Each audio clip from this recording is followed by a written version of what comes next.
So I just want to urge you as you go into Port Richmond to do these projects that you should take the time to do things like eat in the different ethnic restaurants, but especially to go to Faber Park. Our class went there, but to go back and to enjoy the park. One of my students who had gone to Port Richmond High School said she had never been to Faber Park, even though it's only a 10-minute walk away. So don't allow yourselves to be, you should make sure to make the effort to do the things in the community, right? A lot of you probably spend 2 hours or 3 hours going to Chinatown in New York City because you want an ethnic experience, or there was a long history of using the Lower East Side to get, sort of that Jewish feeling, kosher feeling. There's the same opportunity in a lot of different New York City neighborhoods, and one of them is Port Richmond. Next question. Yeah. Are there any resources, especially in Port Richmond, to help immigrants become permanent residents? We do work with two organizations. One is the CUNY Immigration and Citizenship Service, and we do have also connections to Catholic Charities Immigration Service. So actually, their attorney is in our office once a week, and she helps take cases of all types of cases with immigration. It could be, getting somewhere a green card, facilitating the citizenship process, getting people who are in deportation proceedings, any type of immigrant resources. We do have access. Most of it is free legal counseling, but for example, if you want to become a citizen, obviously for people who are very low income, it's over $900, plus taking a test, plus a lot of steps, and also to become a legal permanent resident, there's a lot of things that you have to have, and a lot of people don't have those requirements. So they're basically in limbo. But for the ones who do, we do have all of those services available, and we encourage it.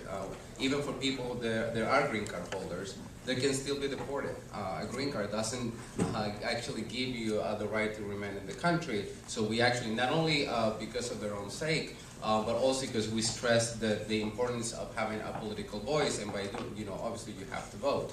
And in order to vote, you have to become a citizen. So we do encourage that. We do have a lot of citizenship days where we basically have a team of 10 attorneys helping people filling out those citizenship applications. Yeah. Yes. Not a question, but a statement. There is a big connection from Port Richmond and Wagner College. The building we're sitting in here, the Spiro Communication Center, was a gift of Donald Spiro, who was a graduate of Port Richmond High School, and also the Spiro Athletic Center next door, for which Donald Spiro gave $10 million, came from Donald Spiro. Donald Spiro's family had a butcher shop, the Capitol Market, and the Capitol Market serviced the tugboats at the bottom of Richmond Avenue. And Donald Spiro spoke at one of the Port Richmond graduations. I know this, I taught at Port Richmond High School, but and he mentioned the fact that all of you kids sitting out in those seats who think that there's no opportunity in this world, let me tell you, he said, as a young kid, I didn't ride around in a Cadillac. I rode in the back of a butcher truck, which my father drove, and we brought meat down to the waterfront. Donald Spiro graduated from Port Richmond. He came here to Wagner.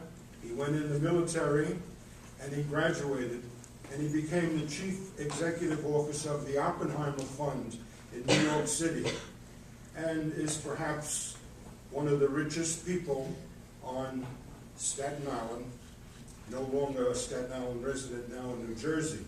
But again, those who are sitting here and thinking, well, what am I going to get out of Wagner? Just look at Donald Spiro, and the sky's the limit. And as I say, he was a young kid who came out of little old Port Richmond. Thank you so much for reminding us. Actually, when Professor Pavas and I went around to interview, we did about 60 interviews for this book from people of all different backgrounds. And one of the things that kept happening is we kept hearing about either I graduated from Wagner College, or my son is going to Wagner College, and there's a huge number of Wagner alumni, as well as probably students in this room. How many students in this room went to Port Richmond High School? Anyone?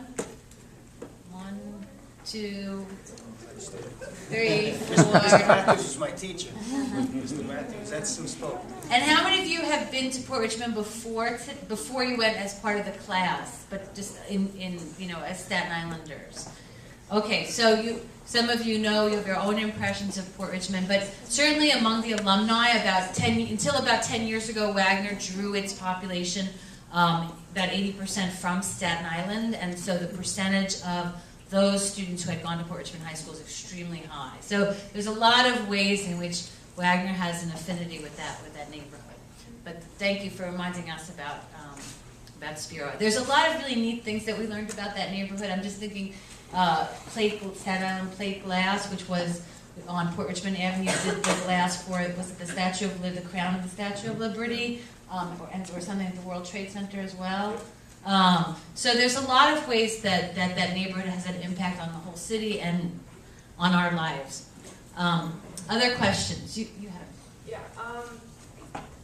For our class, we're going to teach at Port Richmond High School, and one of the things that we have to do is we have to do a community service project.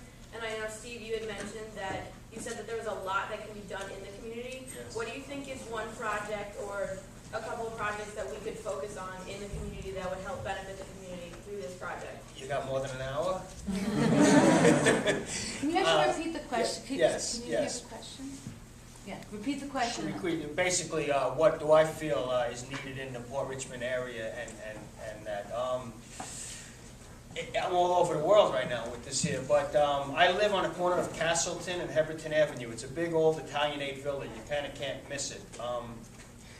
He knows With a it. tower. He was just speaking to me about what we can do in the future. I have the tools, and he has the resources with the.